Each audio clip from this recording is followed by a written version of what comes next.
Hey, it's Uncle John again with one of my shower stories, but I was going to try and call this into Breakfast with the Beatles, but never really been able to have a chance.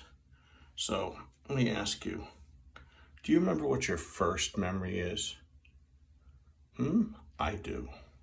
It's quite a heavy story. I figured I better get this down for posterity before I forget. So I was born in Philadelphia, July 3rd, 1961. A very patriotic person. I was supposed to be born on July 4th, but the doctor had to play tennis. How's that? So he delivered me a day early. Doesn't that suck? Some doctor wants to play tennis. So you can't be born on Independence Day. Anyway, I'm a very patriotic person. Anyway, July 3rd, 1961 instead of the 4th. And I don't remember much. I have a few memories of my early life, but the very first one happened on February 9th, 1964. You know what that day was? That was the day the Beatles were on the Ed Sullivan Show. I wasn't even 3 years old. February, March, April, May, June, July. So that's 6 months. I was about 2.5 years old. I remember that. My parents decided they weren't interested in the Beatles. They wanted it for the movie. And they called my babysitter. Her name was Merrill Piffle. That was her name. And she came over to babysit. And my parents put me to bed in my crib, which is a white crib.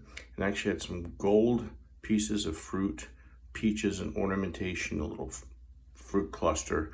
They put me in my bed and said to Merrill, Johnny wants this, Johnny, watch TV, whatever. I was already sound asleep. Whenever the Ed Sullivan came on, maybe it was at 7 or so, I was dead asleep. Next thing I know, Merrill lowers the side of the crib, and she pulls me out and says, Johnny, you gotta come with me. What? And then she does something she's not supposed to do. She takes me into my parents' room. I'm not supposed to be there. I'm like, uh-oh, what's happening? I'm not supposed to be there. She pulls me up onto my parents' bed. And I remember it had a white bedspread, and it was knitted cotton with little knobs that made a design in it the way it was knitted. There was like part that didn't have the knobs and part that did have the knobs, and it had a pattern design in it. I'm sitting there feeling it's like, no, I'm in trouble. I'm not supposed to be on this bed. Then she wheels over a little portable TV on a wheeled cart. It's mom and dad's TV. Oh my God, what am I doing? I'm not supposed to touch that. I'm scared to death now. She wheels it over and she puts this little black and white TV on. And she says, come here, Johnny, come here. I'm sitting next to her. She turns the TV on and I hear people screaming on the TV. And she's sitting there holding my hand. She's crying.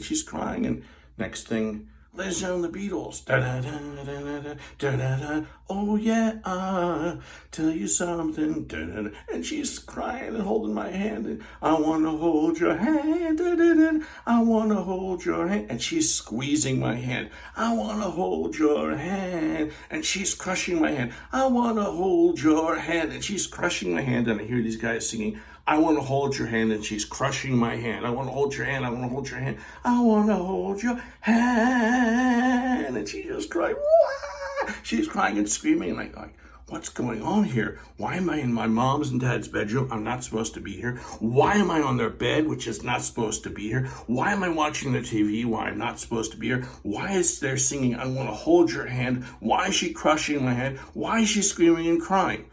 And quite a bunch of events for a 2.5-year-old. What's going on? She's crying and screaming, and I'm like, finally, I just conk out on the bed. Next thing I know, they're singing again, and she's screaming and crying, and she scoops me up and puts me to bed. I don't remember what happened after that at all, but I'll never forget that day. It's the first thing I ever remember, and I'll never forget that.